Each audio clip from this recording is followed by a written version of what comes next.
Hello there, Alaskans, wherever you are. Welcome to the Must Read Alaska Show.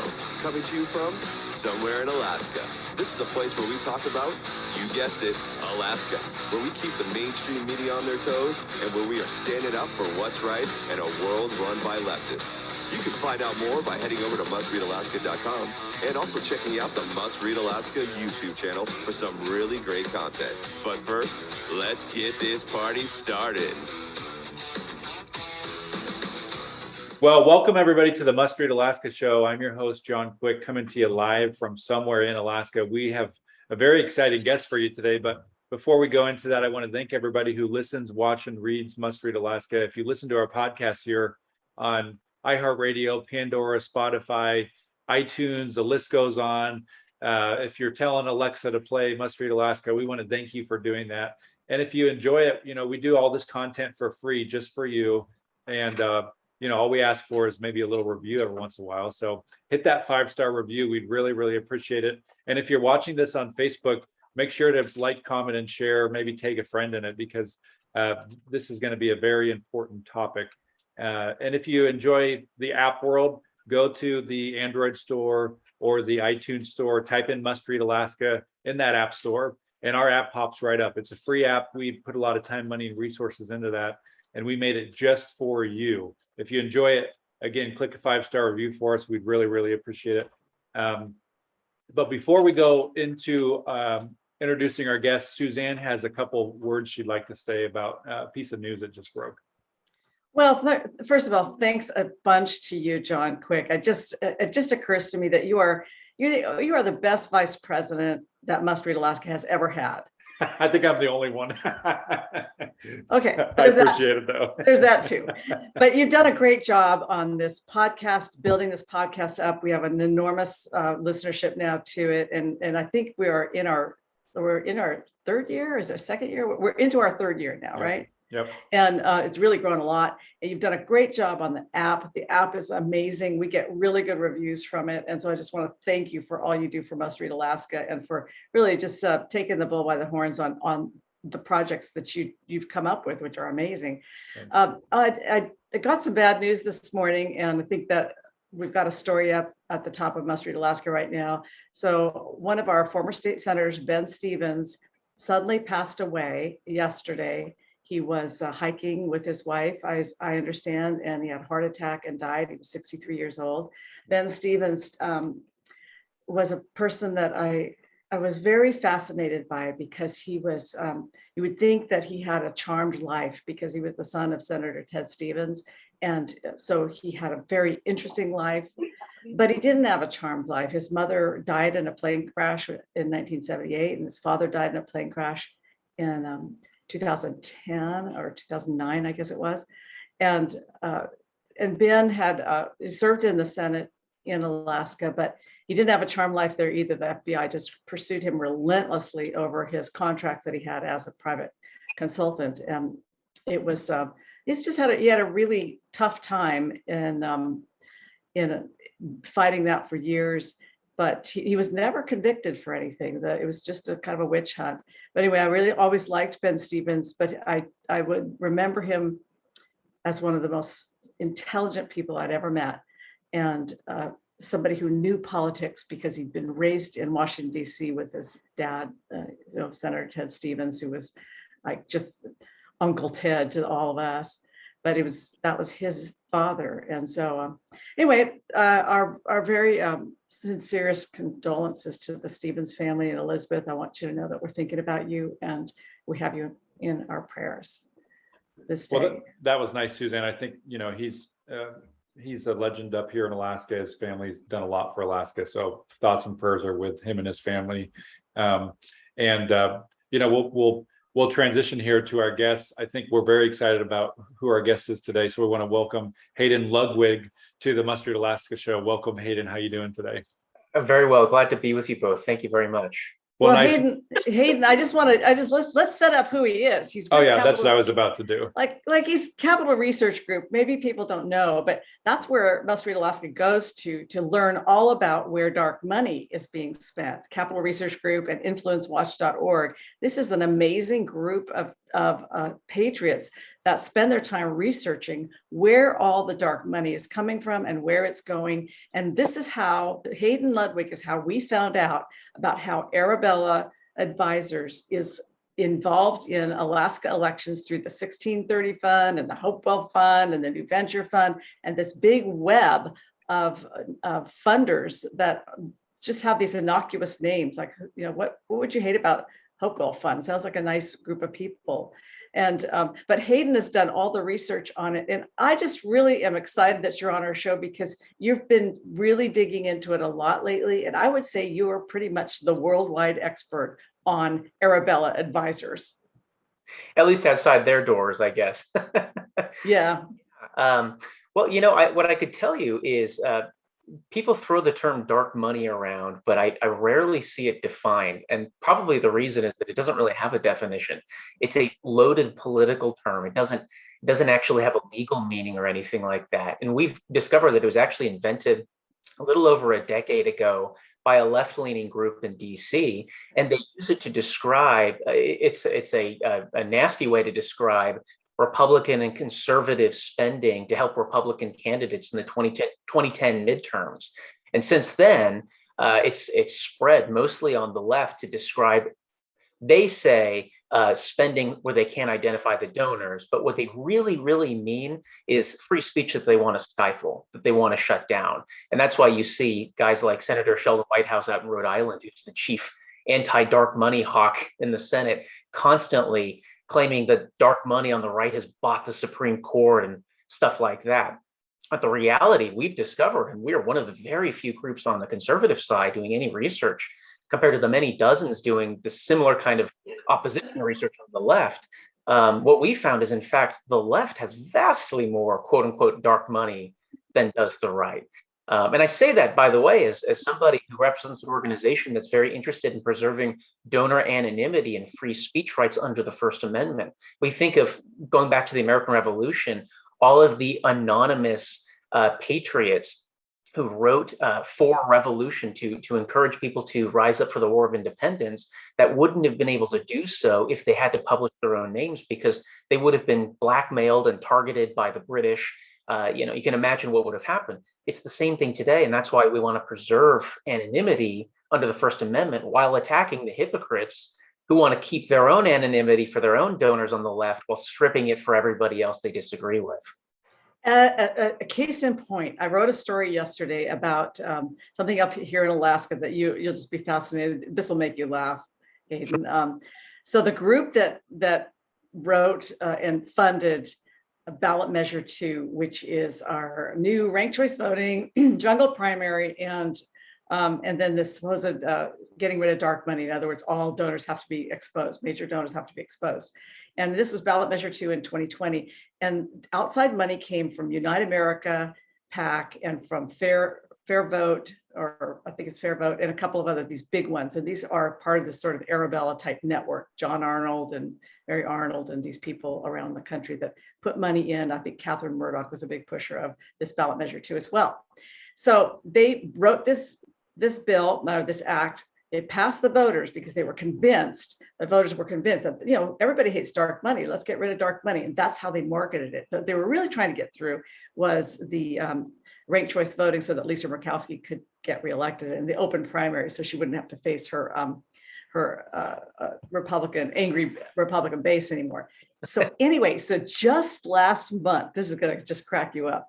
The very people who wrote ballot measure 2, Scott Kendall, a lawyer, about town, went to Alaska Public Offices Commission to find out if Unite America actually had to abide by ballot measure 2 because they didn't want to. They did not want to reveal their top donors because they were transferring $30,000 into an AFL-CIO PAC that's been opposing the governor, who's Republican, and a whole bunch of other Republican candidates and propping up Democrat candidates. And then they transferred another $100,000 into that PAC called putting Alaskans first. They always these innocuous names, of course, but it's the AFL-CIO PAC, and it's anti-Republican.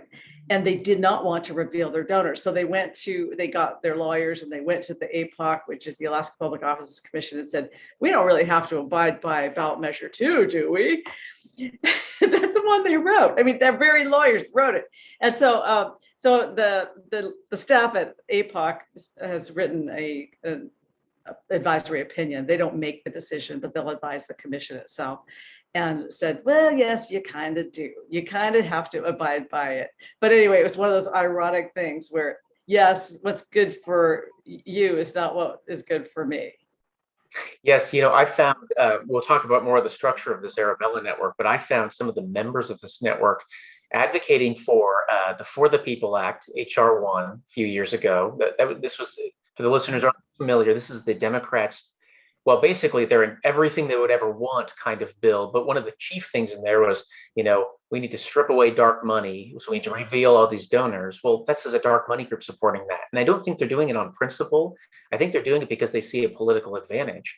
But I also seen other instances where other Arabella fronts or groups have complained when in places like Montana, where the state asked them to reveal their donors because they were operating as a kind of political action committee that would have to reveal its donors rather than a regular old nonprofit that they normally operate as. So of course the big lawyers come out saying, no, we don't have to disclose all of these things. And I mean, really, when they do this stuff, it's not about transparency. It's not about improving campaign finance. It's really actually about power and manipulation and obfuscation. That's how they work. And that's how they're known to their donors. So I'd be shocked if they weren't doing that in DC and in the States. Yeah, absolutely. Well, so let's talk about the Arabella Group, because you have a story up at capitalresearch.org, which is where you write mostly. And we really appreciate that you've written for Must Read Alaska a couple of times. And in fact, we like to use your stories at Capital Research because 1630 Fund is very involved in elections up here. And so is New Venture Fund. They fund the group called the Alaska Center. It used to be called the Alaska Center for the Environment, but they wanted to sort of scrub that crazy environmentalist thing out of their name. So now they just sound like they're just normal people at the Alaska Center. But they're taking all this dark money that you write about. Okay, so you don't like calling it dark money, but it's Arabella Advisors money. It is. It's a big network. So talk to us a little bit about what you've been finding out about Arabella recently. Yes, and I do use the term dark money. I just use it sarcastically. Okay, very good. Point out this is what they're doing too. Well, so the Arabella network is run by a company, for-profit LLC, like most companies in this country, called Arabella Advisors, located in Washington, D.C., not far from my office, actually, in Washington, D.C. And this company is a consulting firm whose clients include large left-wing donors, but mostly big foundations like Ford Foundation or the Bill and Melinda Gates Foundation, names that you probably know, and many names that you wouldn't know. Most of these groups, perhaps nearly all of them, are left of center all the way to radical left. And the idea is that Arabella presents itself as very innocuous. Look, we help with advising how to make grants. We do all sorts of apolitical things where we help cut checks, these kinds of innocuous services. But what Arabella is infamous for on our side, but very well known for among the left-wing donors they cater to, is running a network of nonprofits, 5 of which live in this nonprofit world, this network, all of which were founded by Arabella's senior leadership. The guy you need to know his name's Eric Kessler. Eric Kessler has a background in pretty far left environmental politics back in the 1990s. He worked for a group called the League of Conservation Voters, which even groups on the left call a dark money heavyweight. That's a quote. He worked in the Clinton administration in the Department of the Interior for a little while, again, environment, right? Before he started Arabella Advisors in 2005. This network started up a year after that, which means it was going for about almost 15 years doing dark money activism before anybody noticed it. We actually were on the first to report on it in late 2018. So how does this nonprofit network work? Well, these nonprofits take grant money from like Ford Foundation, Gates Foundation, and they pass it through to groups like League of Conservation Voters or other activist groups doing, you name it, pro-abortion work, radical environmental work, trying to get DC statehood, trying to do, well, in Alaska, trying to influence who gets elected in the 2022 midterms, trying to block ballot propositions in the states. I know right now, we've wrote about this at your website, trying to block the proposed constitutional convention for one reason or another, I'm not clear on. And what's the idea here?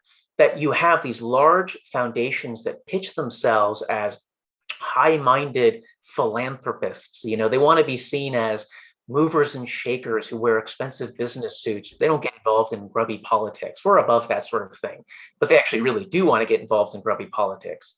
So Arabella's service washes their name away.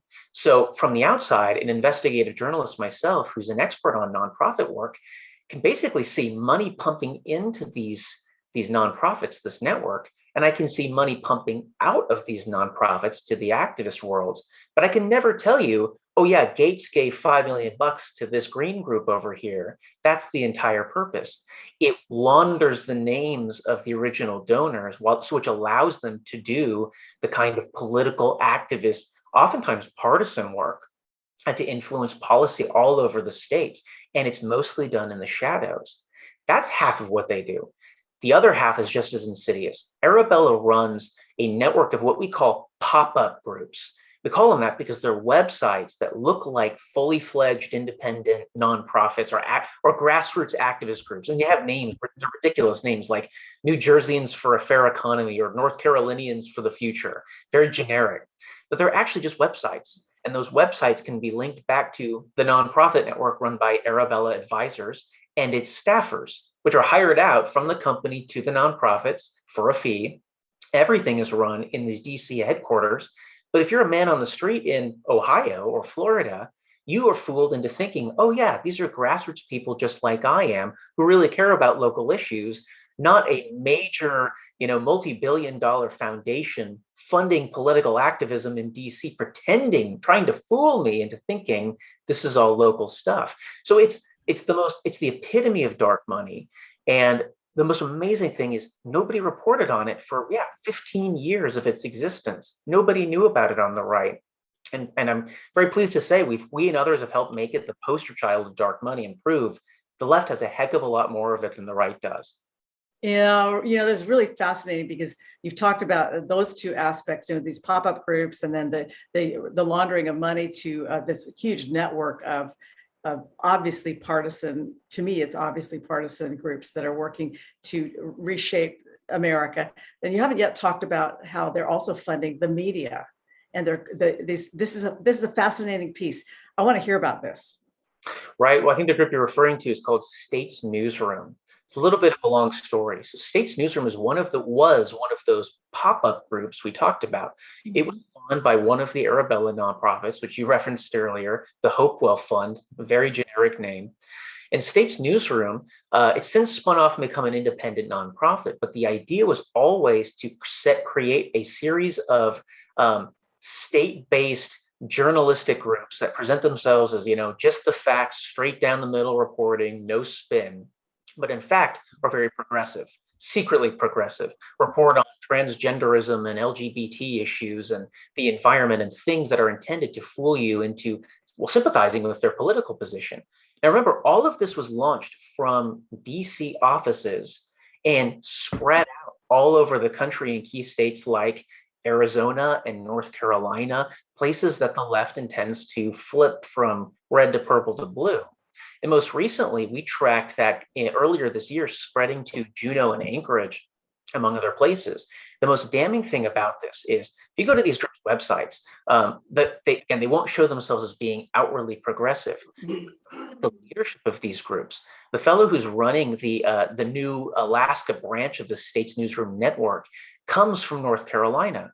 Well, where does he come from? He comes from the network of highly partisan Democratic activist groups trying to flip the state, and his background is in progressive politics. In fact, I found an old job posting from a couple of years ago for his then North Carolina front for the States Newsroom Network, bragging that it was a progressive political journalism startup. That's a quotation.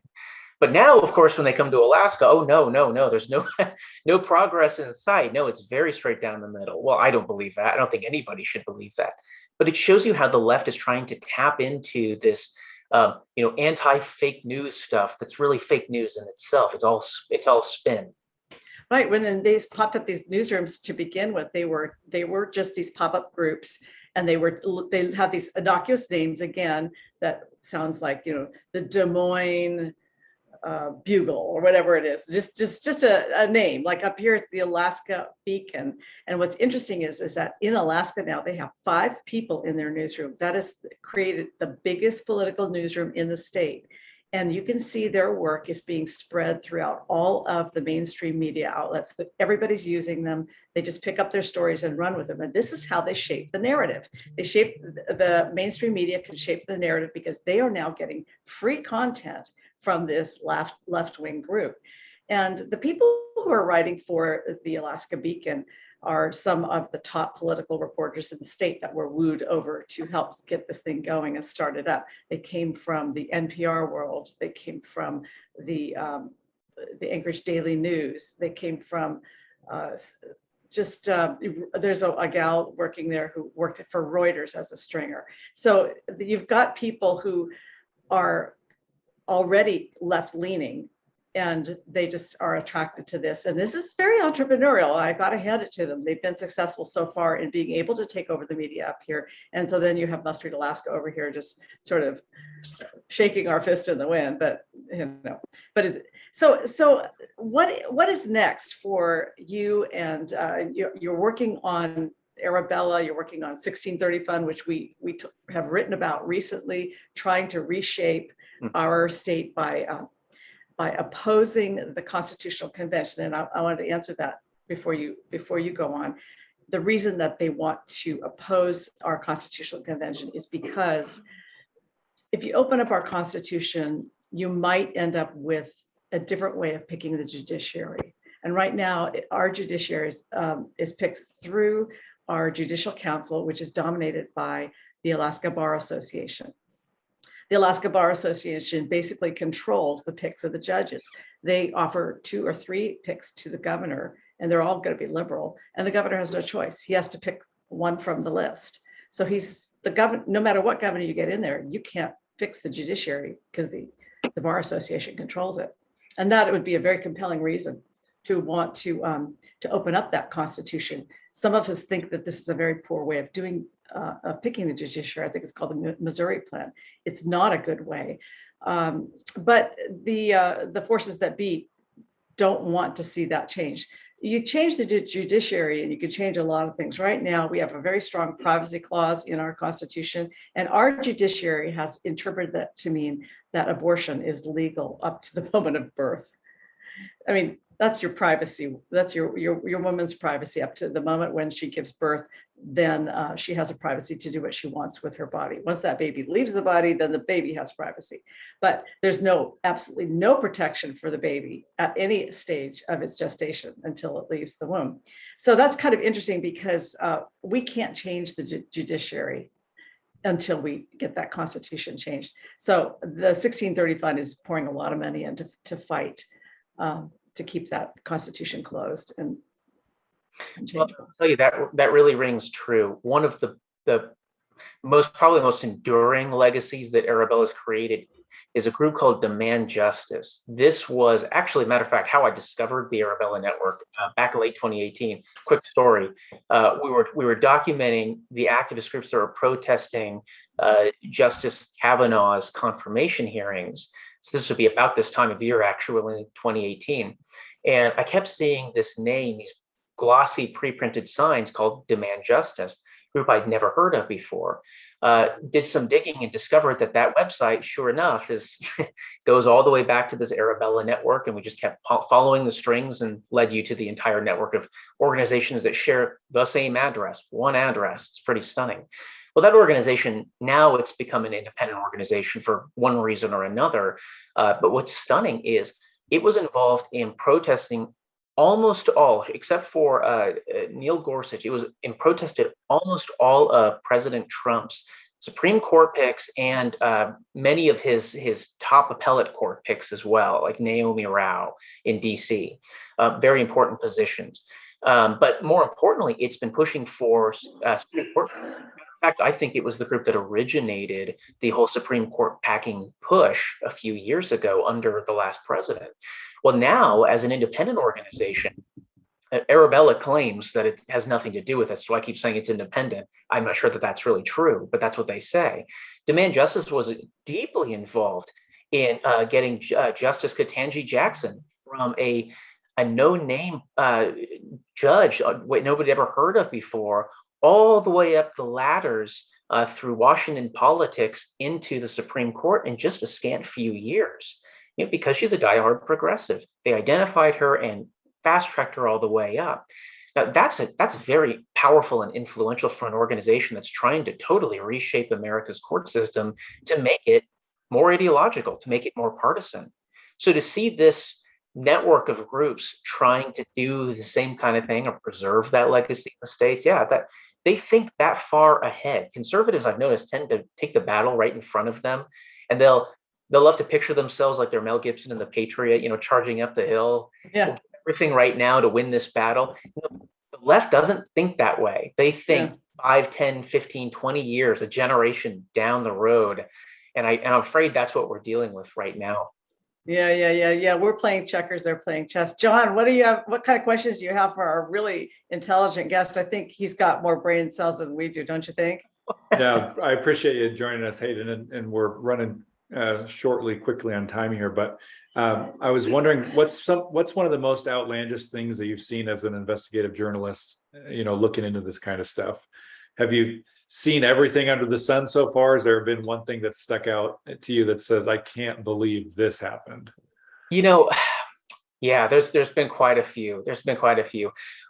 You'd be shocked to know how much money the left spends on voter registration, not busing people to the polls. They do that too. I mean, just straight up, hey, you're not registered to vote and you're eligible. Let's get you registered, because it turns out people in huge numbers. We spent a lot of time in the world of election integrity research discovering that. But even more shocking is that the left spends tens of millions of dollars at least every 10 years trying to influence the outcome of the census.